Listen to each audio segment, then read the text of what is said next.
ਸ਼ਰਧਾ ਰਾਮ ਫਿਲੌਰੀ ਦਾ ਜਨਮ ਕਦੋਂ, ਕਿੱਥੇ ਤੇ ਕਿਸ ਦੇ ਘਰ ਹੋਇਆ? ਸ਼ਰਧਾ ਰਾਮ ਫਿਲੌਰੀ ਨੇ ਕਿਸ ਮੰਦਰ ਦੀ ਸਥਾਪਨਾ ਕੀਤੀ? ਸ਼ਰਧਾ ਰਾਮ ਫਿਲੌਰੀ ਨੇ ਕਿਹੜੀਆਂ ਪ੍ਰਮੁੱਖ ਪੁਸਤਕਾਂ ਲਿਖੀਆਂ? ਤੇ ਸ਼ਰਧਾ ਰਾਮ ਫਿਲੌਰੀ ਵਿਦਵਾਨ ਅੰਗਰੇਜ਼ ਨਿਊਟਨ ਨੂੰ ਕਦੋਂ ਮਿਲਿਆ? ਸਤਿ ਸ੍ਰੀ ਅਕਾਲ। LDD TV ਤੇ ਤੁਹਾਡਾ ਸਵਾਗਤ। ਮੈਂ ਪ੍ਰੋਫੈਸਰ ਜਸਵੀਰ ਸਿੰਘ ਤੇ ਆਪਾਂ ਆਧੁਨਿਕ ਪੰਜਾਬੀ ਵਾਰਤਕ ਤੇ ਵਾਰਤਕਾਰ ਭਾਗ ਦੂਜਾ ਵਿੱਚ ਅੱਜ ਪੰਡਿਤ ਸ਼ਰਧਾ ਰਾਮ ਫਿਲੌਰੀ ਹੋਰਾਂ ਬਾਬਤ ਗੱਲ ਕਰਾਂਗੇ। ਆਧੁਨਿਕ ਪੰਜਾਬੀ ਵਾਰਤਕ ਦਾ ਸਭ ਤੋਂ ਪਹਿਲਾ ਵਾਰਤਕ ਲਿਖਾਰੀ ਪੰਡਿਤ ਸ਼ਰਧਾ ਰਾਮ ਫਿਲੌਰੀ ਹੈ। ਠੀਕ ਹੈ ਜੀ। ਤੇ ਇਹ ਜਾਗਰਤੀ ਕਾਲ ਦਾ ਲੇਖਕ ਮੰਨਿਆ ਜਾਂਦਾ ਆ। ਤੇ ਅਗਲੀ ਗੱਲ ਇਹ ਹੈ ਕਿ ਸ਼ਰਧਾ ਰਾਮ ਫਿਲੌਰੀ ਹੋਰਾਂ ਨੇ ਦੋ ਪੁਸਤਕਾਂ ਜਿਹੜੀਆਂ ਪ੍ਰਮੁੱਖ ਨੇ, ਸਿੱਖਾਂ ਦੇ ਰਾਜ ਦੀ ਵਿਥਿਆ 1866 ਈਸਵੀ ਵਿੱਚ, ਪੰਜਾਬੀ ਬਾਤਚੀਤ 1875 ਈਸਵੀ ਵਿੱਚ ਲਿਖੀਆਂ ਸੀਗੀਆਂ। ਇਹ ਇਹਨਾਂ ਦੀਆਂ ਪ੍ਰਮੁੱਖ ਪੁਸਤਕਾਂ ਨੇ। ਤੇ ਇਸੇ ਤਰ੍ਹਾਂ ਹੀ ਇਹ ਦੋਵੇਂ ਪੁਸਤਕਾਂ ਅੰਗਰੇਜ਼ ਅਧਿਕਾਰੀਆਂ ਦੇ ਕਹੇ ਤੇ ਲਿਖੀਆਂ ਗਈਆਂ ਸਨ। ਸਿੱਖਾਂ ਦੇ ਰਾਜ ਦੀ ਵਿਥਿਆ ਵਿੱਚ ਗੁਰੂ ਨਾਨਕ ਦੇਵ ਜੀ ਤੋਂ ਲੈ ਕੇ ਮਹਾਰਾਜਾ ਰਣਜੀਤ ਸਿੰਘ ਦੇ ਰਾਜ ਤੱਕ ਦਾ ਹਾਲ ਲਿਖਿਆ ਹੋਇਆ ਸਾਨੂੰ ਮਿਲਦਾ ਆ। ਤੇ ਪਿਆਰੇ ਵਿਦਿਆਰਥੀਓ, ਇਸੇ ਪੁਸਤਕ ਵਿੱਚ ਪੰਜਾਬ ਦੇਸ਼ ਦੀਆਂ ਸਭਨਾ ਜਾਤਾਂ ਦੀਆਂ ਰਸਮਾਂ, ਰੀਤਾਂ, ਗੀਤਾਂ ਅਤੇ ਕਹਾਵਤਾਂ ਦੇ ਬਿਆਨ ਵੀ ਦਿੱਤੇ ਗਏ ਸਾਨੂੰ ਮਿਲਦੇ ਆ। ਵਿਸ਼ੇ ਪੱਖ ਤੋਂ ਸਿੱਖਾਂ ਦੇ ਰਾਜ ਦੀ ਵਿਥਿਆ ਪ੍ਰਮਾਣਿਕ ਪੁਸਤਕ ਨਹੀਂ ਮੰਨੀ ਜਾ ਸਕਦੀ, ਕਿਉਂਕਿ ਉਸ ਵਿਚਲੀ ਭਾਵ ਇਸ ਪੁਸਤਕ ਦੇ ਵਿਚਲੀ ਸੰਕੀਰਨਤਾ ਭਰੀ ਦ੍ਰਿਸ਼ਟੀ ਤੇ ਸੰਪਰਦਾਈ ਲਗਾਓ ਲੁਕਿਆ ਨਹੀਂ ਰਹਿ ਸਕਿਆ। ਅਗਲੀ ਗੱਲ ਕਿ ਸ਼ਰਧਾ ਰਾਮ ਫਿਲੌਰੀ ਨੂੰ ਆਧੁਨਿਕ ਪੰਜਾਬੀ ਵਾਰਤਕ ਦਾ ਮੋਢੀ ਕਿਹਾ ਜਾਂਦਾ ਆ। Very important. ਉਸ ਦੀ ਵਾਰਤਕ ਵਿੱਚ ਕੁਝ ਪੁਰਾਤਨ ਪ੍ਰਭਾਵ ਵੀ ਹਨ, ਜਿਵੇਂ ਸਾ, ਸੇ, ਅਰ ਆਦਿ ਦੀ ਵਰਤੋਂ, ਪਰ ਲਹਿਜ਼ਾ ਆਧੁਨਿਕ ਹੀ ਹੈ, ਜਿਸ ਦਾ ਕਾਰਨ ਸਪਸ਼ਟ ਹੈ ਕਿ ਉਸ ਨੇ ਅੰਗਰੇਜ਼ੀ ਭਾਸ਼ਾ ਦਾ ਚੰਗਾ ਅਧਿਐਨ ਕੀਤਾ ਹੋਇਆ ਸੀ। ਫਿਲੌਰ ਜ਼ਿਲ੍ਹਾ ਜਲੰਧਰ ਦਾ ਵਸਨੀਕ ਹੋਣ ਕਰਕੇ ਸ਼ਰਧਾ ਰਾਮ ਫਿਲੌਰੀ ਦੀ ਲਿਖਤ ਵਿੱਚ ਦੁਆਬੇ ਦੀ ਉਪਭਾਸ਼ਾ ਦਾ ਥੋੜ੍ਹਾ ਜਿਹਾ ਸਥਾਨਕ ਰੰਗ ਵੀ ਆ ਜਾਣਾ ਕੁਦਰਤੀ ਜਾਪਦਾ ਆ। ਉਹਦੀਆਂ ਕਿਤਾਬਾਂ ਦੇ ਵਿੱਚ ਹੈਗਾ ਆ। ਪੰਜਾਬੀ ਬਾਤਚੀਤ ਵਿੱਚ 3 ਭਾਗਾਂ ਵਿੱਚ ਵੱਖ-ਵੱਖ ਇਲਾਕਿਆਂ ਦੀਆਂ ਉਪ ਬੋਲੀਆਂ ਵਿੱਚ ਕਥਾਵਾਂ ਤੇ ਰਸਮਾਂ ਰੀਤਾਂ ਦਿੱਤੀਆਂ ਗਈਆਂ ਮਿਲਦੀਆਂ ਆ। ਪੰਜਾਬੀ ਬਾਤਚੀਤ ਪੁਸਤਕ ਅੰਗਰੇਜ਼ਾਂ ਨੂੰ ਪੰਜਾਬੀ ਪੜ੍ਹਾਉਣ ਲਈ ਲਿਖੀ ਗਈ ਸੀ। ਅਗਲਾ ਨੁਕਤਾ ਕਿ ਇਸ ਦੀ ਵਾਰਤਕ ਵਿੱਚੋਂ ਮਨੋਰੰਜਨ ਤੇ ਜਾਣਕਾਰੀ ਦੋਵੇਂ ਗੁਣ ਮਿਲਦੇ ਆ। ਕਿਤੇ ਕਿਤੇ ਬਿਰਤਾਂਤ ਤੇ ਵਾਰਤਾਲਾਪ ਬੜਾ ਰੌਚਕ ਹੈ ਅਤੇ ਪੰਜਾਬੀ ਦੇ ਤਤਕਾਲਕ ਸੱਭਿਆਚਾਰਕ ਦ੍ਰਿਸ਼ਾਂ ਦੀ ਭਰਪੂਰ ਝਲਕ ਪੇਸ਼ ਕਰਦਾ ਹੈ। ਪੰਜਾਬੀ ਬਾਤਚੀਤ ਪੁਸਤਕ ਦੇ ਵਿੱਚ ਇਹ ਸਾਨੂੰ ਵੇਖਣ ਨੂੰ ਮਿਲਦਾ ਆ। ਪਿਆਰੇ ਵਿਦਿਆਰਥੀਓ, ਪੰਡਿਤ ਸ਼ਰਧਾ ਰਾਮ ਫਿਲੌਰੀ ਸਨਾਤਨ ਧਰਮ ਦਾ ਪ੍ਰਚਾਰਕ ਸੀਗਾ ਤੇ ਆਰਤੀ ਓਮ ਜੈ ਜਗਦੀਸ਼ ਹਰੇ ਦਾ ਕਰਤਾ ਭਾਵ ਉਹਨੇ ਲਿਖੀ ਆ ਹੋਣ ਕਰਕੇ ਪੰਡਿਤ ਸ਼ਰਧਾ ਰਾਮ ਫਿਲੌਰੀ ਨੂੰ ਵਧੇਰੇ ਪ੍ਰਸਿੱਧੀ ਮਿਲੀ। ਆਰੀਆ ਸਮਾਜ ਦੇ ਸਵਾਮੀ ਦਇਆਨੰਦ ਨਾਲ ਸ਼ਰਧਾ ਰਾਮ ਫਿਲੌਰੀ ਦੀ ਵਿਰੋਧਤਾ ਸੀਗੀ। ਈਸਾਈ ਮਿਸ਼ਨਰੀਆਂ ਦੇ ਪ੍ਰਭਾਵ ਅਧੀਨ ਅਤੇ ਅੰਗਰੇਜ਼ ਸ਼ਾਸਕਾਂ ਦੀ ਪ੍ਰੇਰਨਾ ਸਦਕਾ ਸ਼ਰਧਾ ਰਾਮ ਫਿਲੌਰੀ ਨੇ 2 ਪੁਸਤਕਾਂ ਦੀ ਰਚਨਾ ਕੀਤੀ, ਜਿਨ੍ਹਾਂ ਦੀ ਗੱਲ ਆਪਾਂ ਕਰਕੇ ਹਟੇ ਹਾਂ। ਇਤਿਹਾਸਕ ਦ੍ਰਿਸ਼ਟੀ ਦੇ ਵਿਕਾਸ ਦੇ ਪ੍ਰਕਰਣ ਵਿੱਚ ਪੰਡਿਤ ਸ਼ਰਧਾ ਰਾਮ ਫਿਲੌਰੀ ਨੇ ਪਹਿਲੀ ਵਾਰ ਪੰਜਾਬੀ ਵਾਰਤਕ ਨੂੰ ਸਾਧ ਭਾਖਾ ਦੀ ਪਕੜ ਤੋਂ ਮੁਕਤ ਕੀਤਾ ਸੀ। ਇਸ ਦ੍ਰਿਸ਼ਟੀ ਤੋਂ ਉਸ ਨੂੰ ਆਧੁਨਿਕ ਪੰਜਾਬੀ ਵਾਰਤਕ ਦਾ ਮੋਢੀ ਜਾਂ ਪਿਤਾਮਾ ਵੀ ਕਿਹਾ ਜਾ ਸਕਦਾ ਆ। ਠੀਕ ਹੈ ਜੀ। ਹੁਣ ਤੁਹਾਨੂੰ ਕਾਰਨ ਲੱਭ ਪਿਆ। ਅਗਲੀ ਗੱਲ ਕਿ ਪੰਜਾਬੀ ਬਾਤਚੀਤ ਵਿੱਚ ਮਲਵਈ ਉਪਭਾਸ਼ਾ ਦੀ ਇੱਕ ਵੰਨਗੀ ਜੋ ਸਾਨੂੰ ਵੇਖਣ ਨੂੰ ਮਿਲਦੀ ਆ, ਮੈਂ ਉਦਾਹਰਣ ਪੇਸ਼ ਕਰਨ ਲੱਗਿਆ, ਕਰਿਓ ਨੋਟ। ਇਹ ਗੱਲਾਂ ਕਰਦੇ ਹੀ ਸੇ ਕੇ ਐਤਨੇ ਚਿਰ ਨੂੰ ਕੱਕੜ ਵਾਲੀਆ ਬਾਹਮਣ ਵੀ ਮੁੰਡੇ ਜੇਡਾ ਸਾਰੰਗਾ ਕਸ਼ ਵਿੱਚ ਦੇਈ ਆ ਨਿਕਲਿਆ।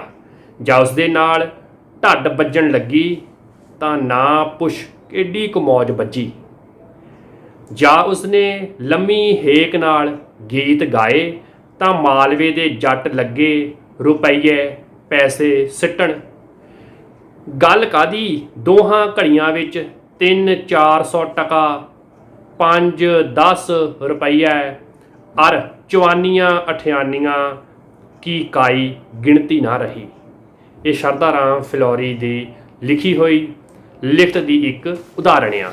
ਤੇ ਪਿਆਰੇ ਵਿਦਿਆਰਥੀਓ, ਸ਼ਰਧਾ ਰਾਮ ਫਿਲੌਰੀ ਦਾ ਜਨਮ 30 ਸਤੰਬਰ 1837 ਈਸਵੀ ਨੂੰ ਸਥਾਨ ਫਿਲੌਰ, ਜ਼ਿਲ੍ਹਾ ਜਲੰਧਰ ਵਿੱਚ ਹੋਇਆ। ਠੀਕ ਹੈ ਜੀ। ਉਹਨਾਂ ਦੇ ਪਿਤਾ ਦਾ ਨਾਮ ਜੈ ਦਿਆਲੂ ਜੋ ਕਿ ਜੋਤਸ਼ੀ ਸਨ, ਤੇ ਉਹਨਾਂ ਦੇ ਮਾਤਾ ਜੀ ਦਾ ਨਾਮ ਵਿਸ਼ਨੂੰ ਦੇਈ ਜੀ ਸੀ। ਪ੍ਰੋਫੈਸਰ ਪ੍ਰੀਤਮ ਸਿੰਘ ਦਾ ਕਥਨ ਪੜ੍ਹਦੇ ਹਾਂ, ਜੋ ਕਿ ਉਹਨਾਂ ਨੇ ਆਪਣੀ ਸੰਪਾਦਿਤ ਕੀਤੀ ਹੋਈ ਪੁਸਤਕ ਸਿੱਖਾਂ ਦੇ ਰਾਜ ਦੀ ਵਿਥਿਆ ਦੇ ਪੇਜ ਨੰਬਰ 23 ਦੇ ਉੱਪਰ ਦਿੱਤਾ ਆ। ਉਹ ਕਹਿੰਦੇ ਇਹ ਬਾਲਕ ਬਚਪਨ ਵਿੱਚ ਹੀ ਬੜਾ ਨਟਖਟ, ਚਤੁਰ ਤੇ ਸੁਜਾਨ ਸੀ। ਠੀਕਰੀ ਦਾ ਰੁਪਇਆ ਬਣਾ ਦੇਣਾ, ਪਿਆਲੀਆਂ ਵਿੱਚੋਂ ਗੋਲੀਆਂ ਉਡਾ ਦੇਣੀਆਂ, ਦਿਨ ਵਿੱਚ ਤਾਰੇ ਦਿਖਾ ਦੇਣੇ, ਮੂੰਹ ਵਿੱਚੋਂ ਲਾਂਬੂ ਕੱਢਣੇ, ਤੱਤੇ ਤਵੇ ਉੱਤੇ ਤੁਰਨਾ ਜਾਂ ਭਖ ਦੇ ਸੰਗਲ ਨੂੰ ਹੱਥ ਵਿੱਚ ਫੜੀ ਰੱਖਣਾ। ਇਹਨਾਂ ਸਾਰੇ ਜਾਦੂ ਤਮਾਸ਼ਿਆਂ ਦਾ ਅਭਿਆਸ ਉਸਨੇ ਛੋਟੀ ਉਮਰ ਵਿੱਚ ਹੀ ਕਰ ਲਿਆ ਸੀ। ਇਹ ਕਥਨ ਪ੍ਰੋਫੈਸਰ ਪ੍ਰੀਤਮ ਸਿੰਘ ਦਾ ਆ। ਠੀਕ ਹੈ ਜੀ, ਨੋਟ ਕਰ ਲਵੋ। ਤੇ ਅਗਲੀ ਗੱਲ ਕਿ ਮੁੱਢਲੀ ਸੰਗੀਤ ਵਿਦਿਆ ਉਸਨੇ ਆਪਣੇ ਪਿਤਾ ਜੀ ਪਾਸੋਂ ਹੀ ਹਾਸਲ ਕੀਤੀ ਸੀ। ਪਿਆਰੇ ਵਿਦਿਆਰਥੀਓ, ਜੇਕਰ ਆਪਾਂ ਪੰਡਿਤ ਸ਼ਰਧਾ ਰਾਮ ਫਿਲੌਰੀ ਦੇ ਵਿਆਹ ਦੀ ਗੱਲ ਕਰੀਏ ਤਾਂ ਉਹਨਾਂ ਨੇ 2 ਵਿਆਹ ਕਰਵਾਏ ਸੀ। ਪਹਿਲਾ ਵਿਆਹ ਉਹਨਾਂ ਦਾ ਛੋਟੀ ਉਮਰ ਦੇ ਵਿੱਚ ਹੀ ਹੋ ਗਿਆ ਸੀ, ਉਹਨਾਂ ਦੀ ਕੋਈ ਸੰਤਾਨ ਨਹੀਂ ਸੀ, ਤੇ ਪਹਿਲੀ ਪਤਨੀ ਉਹਨਾਂ ਦੀ ਕਿਸੇ ਦੁਰਘਟਨਾ ਕਾਰਨ ਪਰਲੋਕ ਸਿਧਾਰ ਗਈ ਸੀ। ਦੂਜਾ ਵਿਆਹ ਪੰਡਿਤ ਸ਼ਰਧਾ ਰਾਮ ਫਿਲੌਰੀ ਦਾ 1864 ਈਸਵੀ ਵਿੱਚ ਮਹਿਤਾਬ ਕੌਰ ਨਾਲ ਹੋਇਆ, ਜੋ ਮੇਘੇਵਾਲ ਹੁਸ਼ਿਆਰਪੁਰ ਦੀ ਰਹਿਣ ਵਾਲੀ ਸੀ, ਭਾਵ ਸ਼ਰਧਾ ਰਾਮ ਫਿਲੌਰੀ ਦੇ ਸਹੁਰੇ ਸੀਗੇ, ਤੇ ਉਹਨਾਂ ਦੀ ਸੰਤਾਨ ਵੀ ਕੋਈ ਨਹੀਂ ਸੀ। ਤੇ ਪਿਆਰੇ ਵਿਦਿਆਰਥੀਓ, 1880 ਈਸਵੀ ਵਿੱਚ ਲਾਹੌਰ ਤੋਂ ਆ ਕੇ ਪੰਡਿਤ ਸ਼ਰਧਾ ਰਾਮ ਫਿਲੌਰੀ ਨੇ ਫਿਲੌਰ ਵਿੱਚ ਮੰਦਰ ਬਣਾਇਆ, ਜਿਸ ਦਾ ਨਾਮ ਰੱਖਿਆ ਹਰ ਗਿਆਨ ਮੰਦਰ। Very important. ਤੇ ਪੰਡਿਤ ਸ਼ਰਧਾ ਰਾਮ ਫਿਲੌਰੀ ਦਾ ਦੇਹਾਂਤ 1881 ਈਸਵੀ ਵਿੱਚ ਹੈਜੇ ਦੀ ਬਿਮਾਰੀ ਕਾਰਨ ਹੋਇਆ। ਇਲਾਜ ਦੌਰਾਨ ਹੋਈ ਕੁਤਾਹੀ ਹੁੰਦੀ ਗਲਤੀ ਕਾਰਨ 24 ਜੂਨ 1881 ਈਸਵੀ ਨੂੰ ਫਿਲੌਰ ਵਿਖੇ ਹੀ ਪੰਡਿਤ ਸ਼ਰਧਾ ਰਾਮ ਫਿਲੌਰ ਦੀ ਮੌਤ ਹੋ ਗਈ। ਹਵਾਲਾ ਨੋਟ ਕਰ ਲਵੋ। ਗੁਰਚਰਨ ਕੌਰ ਜਿਨੇ ਇਹ ਕਿਤਾਬ ਲਿਖੀ, ਕਿਤਾਬ ਦਾ ਨਾਮ ਸ਼ਰਧਾ ਰਾਮ ਫਿਲੌਰੀ ਜੀਵਨ ਤੇ ਰਚਨਾ, ਪੰਨਾ ਨੰਬਰ 5 ਤੋਂ ਲੈ ਕੇ 15 ਦੇ ਦਰਮਿਆਨ ਇਹ ਗੱਲ ਦਾ ਜ਼ਿਕਰ ਹੋਇਆ ਆ। ਇਸੇ ਤਰ੍ਹਾਂ ਹੀ ਜੇਕਰ ਆਪਾਂ ਕੁਝ ਉਹਨਾਂ ਦੇ ਜੀਵਨ ਵੇਰਵਿਆਂ ਤੇ ਝਾਤੀ ਮਾਰੀਏ ਤਾਂ ਨੋਟ ਕਰਿਓ ਸੰਖੇਪ। 1844 ਈਸਵੀ ਵਿੱਚ ਸ਼ਰਧਾ ਰਾਮ ਫਿਲੌਰੀ ਨੇ ਗੁਰਮੁਖੀ ਸਿੱਖੀ ਸੀ। 1850 ਈਸਵੀ ਵਿੱਚ ਸ਼ਰਧਾ ਰਾਮ ਫਿਲੌਰੀ ਨੂੰ ਪੜ੍ਹਨ ਪਾਇਆ ਗਿਆ। ਪੰਡਿਤ ਰਾਮ ਚੰਦਰ ਤੋਂ ਸੰਸਕ੍ਰਿਤ ਸਿੱਖੀ ਤੇ ਸੈਦ ਅਬਦੁੱਲੇ ਸ਼ਾਹ ਤੋਂ ਫਾਰਸੀ ਸਿੱਖੀ ਸ਼ਰਧਾ ਰਾਮ ਫਿਲੌਰੀ ਹੋਰਾਂ ਨੇ। ਫਿਰ ਸੰਗੀਤ, ਜੋਤਿਸ਼ ਵਿਦਿਆ ਤੇ ਧਾਰਮਿਕ ਗ੍ਰੰਥਾਂ ਦਾ ਅਧਿਐਨ ਕਰਨ ਦਾ ਨਿਸ਼ਚਾ ਉਹਨਾਂ ਨੇ ਕੀਤਾ। 1855 ਈਸਵੀ ਵਿੱਚ ਕਥਾਵਾਚਕ ਦਾ ਕੰਮ ਸ਼ੁਰੂ ਕਰ ਦਿੱਤਾ ਸੀ ਸ਼ਰਧਾ ਰਾਮ ਫਿਲੌਰੀ ਹੋਰਾਂ ਨੇ। ਅੰਗਰੇਜ਼ ਕੁਮੇਦਾਨ ਫਿਲੌਰ ਵੱਲੋਂ ਸ਼ਰਧਾ ਰਾਮ ਫਿਲੌਰੀ ਨੂੰ ਗ੍ਰਿਫਤਾਰ ਕਰ ਲਿਆ ਗਿਆ। ਸਜ਼ਾ ਵਜੋਂ ਨਗਰ ਨਿਕਾਲਾ, ਭਾਵ ਉਹਨਾਂ ਨੂੰ ਆਪਣਾ ਫਿਲੌਰ ਨਗਰ ਛੱਡ ਦੇਣ ਦਾ ਹੁਕਮ ਕੀਤਾ ਗਿਆ। 18 ਦਿਨ ਸ਼ਰਧਾ ਰਾਮ ਫਿਲੌਰੀ ਜੀ ਪਟਿਆਲੇ ਰਹੇ। ਫਿਰ ਰਿਸ਼ੀਕੇਸ਼ ਵਿੱਚ ਧਾਰਮਿਕ ਗ੍ਰੰਥਾਂ ਦਾ ਅਧਿਐਨ ਕਰਨ ਚਲੇ ਗਏ। 1858 ਈਸਵੀ ਵਿੱਚ ਪਾਦਰੀ ਨਿਊਟਨ ਨਾਲ ਸ਼ਰਧਾ ਰਾਮ ਫਿਲੌਰੀ ਦਾ ਮੇਲ ਹੋਇਆ। Very important. Mission press Ludhiana ਵਿੱਚ ਫਿਰ ਨੌਕਰੀ ਕੀਤੀ। ਪੁਸਤਕਾਂ ਦੇ ਅਨੁਵਾਦ ਦਾ ਕੰਮ ਕੀਤਾ। ਅੰਜੀਲ ਦੇ ਅਨੁਵਾਦ ਵਿੱਚ ਯੋਗਦਾਨ ਪਾਇਆ ਪੰਡਿਤ ਸ਼ਰਧਾ ਰਾਮ ਫਿਲੌਰੀ ਹੋਰਾਂ ਨੇ। 1861 ਈਸਵੀ ਵਿੱਚ ਸ਼ਰਧਾ ਰਾਮ ਫਿਲੌਰੀ ਨੇ ਅਸਤੀਫਾ ਦੇ ਦਿੱਤਾ ਨੌਕਰੀ ਤੋਂ। ਲੁਧਿਆਣੇ ਯੋਗ ਵਸਿਸ਼ਟ ਦੀ ਕਥਾ ਅਤੇ ਧਰਮ ਪ੍ਰਚਾਰ ਹਿੱਤ ਪੰਜਾਬ ਦੇ ਦੌਰੇ ਸ਼ੁਰੂ ਕਰ ਦਿੱਤੇ। ਉਸ ਤੋਂ ਬਾਅਦ 2 ਸਾਲ ਬਾਅਦ 1863 ਈਸਵੀ ਵਿੱਚ ਮਹਾਰਾਜ ਰਣਧੀਰ ਸਿੰਘ ਕਪੂਰਥਲਾ ਨੂੰ ਆਪਣੇ ਧਰਮ ਵਿੱਚ ਦ੍ਰਿੜ ਕੀਤਾ। ਲਾਹੌਰ 'ਚ ਬਿਹਾਰੀ ਲਾਲਪੁਰੀ ਨਾਲ ਫਿਰ ਮੇਲ ਭਾਵ ਮੁਲਾਕਾਤ ਕੀਤੀ ਤੇ ਉਹਨਾਂ ਦੀ ਬਹਿਸ ਤੇ ਮਤਭੇਦ ਹੋ ਗਏ। ਅਗਲੀ ਗੱਲ ਆ ਕਿ 1866 ਈਸਵੀ ਵਿੱਚ ਸਿੱਖਾਂ ਦੇ ਰਾਜ ਦੀ ਵਿੱਥਿਆ ਪੁਸਤਕ ਲਿਖੀ ਸ਼ਰਧਾ ਰਾਮ ਫਿਲੌਰੀ ਹੋਰਾਂ ਨੇ 1866 ਈਸਵੀ ਵਿੱਚ। 1867 ਈਸਵੀ ਵਿੱਚ ਫਿਲੌਰ 'ਚ ਕਥਾ ਕੀਰਤਨ ਦਾ ਪ੍ਰਵਾਹ ਤੇ ਸਦਾ ਵਰਤ ਸ਼ੁਰੂ ਕੀਤਾ। ਫਿਰ ਲੁਧਿਆਣੇ 'ਚ ਸੰਸਕ੍ਰਿਤ ਫਾਰਸੀ ਦਾ ਹਿੰਦ ਸਕੂਲ ਅਤੇ ਹਿੰਦੂ ਧਰਮ ਪ੍ਰਕਾਸ਼ਕ ਸਭਾ ਸਥਾਪਿਤ ਕੀਤੀ। ਉਸ ਤੋਂ ਮਗਰੋਂ 1870 ਈਸਵੀ ਵਿੱਚ ਕਾਂਗੜੇ, ਮੰਡੀ ਸੁਕੇਤ, ਚੰਬੇ ਆਦਿ ਦਾ ਦੌਰਾ ਕੀਤਾ। 1875 ਈਸਵੀ ਵਿੱਚ ਪੰਜਾਬੀ ਬਾਤਚੀਤ ਪੁਸਤਕ ਦੀ ਰਚਨਾ ਸ਼ਰਧਾ ਰਾਮ ਫਿਲੌਰੀ ਹੋਰਾਂ ਨੇ ਕੀਤੀ ਸੀ। 1878 ਈਸਵੀ ਵਿੱਚ ਮਹਾਰਾਜਾ ਜੰਮੂ ਕਸ਼ਮੀਰ ਦੇ ਸੱਦੇ ਉੱਤੇ ਜੰਮੂ ਵਿੱਚ ਧਰਮ ਪ੍ਰਚਾਰ ਕੀਤਾ। 1880 ਈਸਵੀ ਵਿੱਚ ਲੈਫਟੀਨੈਂਟ ਗਵਰਨਰ ਪੰਜਾਬ ਦੇ ਕਹਿਣ ਤੇ ਦਬਿਸਤਾਨ ਮਜ਼ਾਹਬ ਦਾ ਉਰਦੂ ਵਿੱਚ ਅਨੁਵਾਦ ਕੀਤਾ ਤੇ ਇਸੇ ਤਰ੍ਹਾਂ ਹੀ 24 ਜੂਨ 1881 ਈਸਵੀ ਨੂੰ ਸ਼ਰਧਾ ਰਾਮ ਫਿਲੌਰੀ ਦਾ ਦੇਹਾਂਤ ਹੋ ਗਿਆ। ਇਹ ਸੀ ਉਹਨਾਂ ਦਾ ਜੀਵਨ। ਓਮ ਜੈ ਜਗਦੀਸ਼ ਆਰਤੀ ਸ਼ਰਧਾ ਰਾਮ ਫਿਲੌਰੀ ਹੋਰਾਂ ਨੇ 1870 ਈਸਵੀ ਦੇ ਵਿੱਚ ਲਿਖੀ ਸੀ। ਠੀਕ ਹੈ ਜੀ। ਤੇ ਪੰਜਾਬੀ ਵਾਰਤਕ ਦਾ ਪਿਤਾਮਾ ਕਿਹਾ ਜਾਂਦਾ ਆ ਸ਼ਰਧਾ ਰਾਮ ਫਿਲੌਰੀ ਨੂੰ, father of modern Punjabi pros. ਜੇਕਰ ਆਪਾਂ ਸ਼ਰਧਾ ਰਾਮ ਫਿਲੌਰੀ ਦੀਆਂ ਸੰਸਕ੍ਰਿਤ ਕਿਤਾਬਾਂ ਦੇ ਨਾਮ ਨੋਟ ਕਰਨੇ ਹੋਣ ਤਾਂ ਲਿਖੋ ਜੀ, ਨਿਤਯ ਪ੍ਰਾਰਥਨਾ ਪੁਸਤਕ ਦਾ ਨਾਮ। ਦੂਜੀ ਹੈ ਆਤਮ ਚਿਕਿਤਸਾ, ਵੈਰੀ ਇੰਪੋਰਟੈਂਟ, 1866 ਈਸਵੀ ਵਿੱਚ ਇਹ ਪ੍ਰਕਾਸ਼ਿਤ ਹੋਈ। ਭ੍ਰਿੰਗ ਸੰਹਿਤਾ ਜੋਤਿਸ਼ ਬਾਰੇ ਉਹਨਾਂ ਦੀ ਕਿਤਾਬ ਸੀ। ਸ਼ਿਵ ਪ੍ਰਾਣ ਦੀ ਕਥਾ ਤੇ ਪੰਜਵੀਂ ਹੈ ਹਰ ਤਾਲਿਕਾ ਵਰਤ, ਉਹਨਾਂ ਦੀ ਸੰਸਕ੍ਰਿਤ ਦੀ ਕਿਤਾਬ। ਇਸੇ ਤਰ੍ਹਾਂ ਹੀ ਸ਼ਰਧਾ ਰਾਮ ਫਿਲੌਰੀ ਦੀਆਂ ਹਿੰਦੀ ਰਚਨਾਵਾਂ ਦੇ ਵਿੱਚ ਕਵਿਤ ਤੱਤਵ ਦੀਪਕ ਜੋ ਧਰਮ ਕਰਮ ਦਾ ਸਾਰ ਪੁਸਤਕ ਵਿੱਚ ਦਰਜ ਆ। ਤੇ ਤੀਜੀ ਹੈ ਸਤ ਧਰਮ ਮੁਕਤਾਵਲੀ, ਇਹਦੇ ਵਿੱਚ ਭਜਨਾਂ ਦਾ ਟਰੈਕਟ ਛਪਿਆ ਹੋਇਆ ਆ। ਫਿਰ ਚੌਥਾ ਉਹਨਾਂ ਦਾ ਨਾਵਲ ਆ ਹਿੰਦੀ ਵਿੱਚ, ਵੈਰੀ ਇੰਪੋਰਟੈਂਟ, ਭਾਗਯਵਤੀ, ਜੋ 1877 ਈਸਵੀ ਨੂੰ ਛਪਿਆ ਸੀ।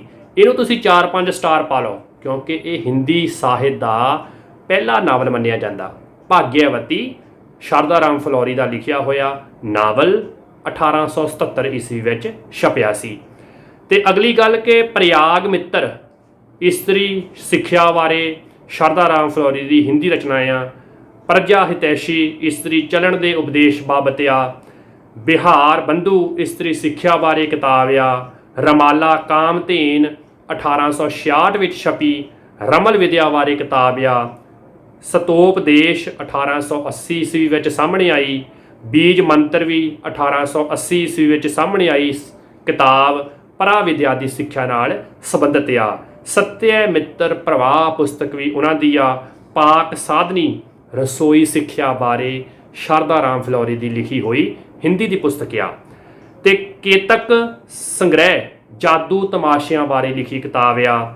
ਦ੍ਰਿਸ਼ਟਾਂਤਵਲੀ ਕਿਤਾਬ ਵੀ ਸ਼ਰਧਾ ਰਾਮ ਫਿਲੌਰੀ ਦੀ ਹਿੰਦੀ ਵਿੱਚ ਹੀ ਮਿਲਦੀ ਆ। ਪੰਜਾਬੀ ਵਿੱਚ ਸ਼ਰਧਾ ਰਾਮ ਫਿਲੌਰੀ ਦੀਆਂ ਪ੍ਰਮੁੱਖ 2 ਪੁਸਤਕਾਂ ਮਿਲਦੀਆਂ ਆ।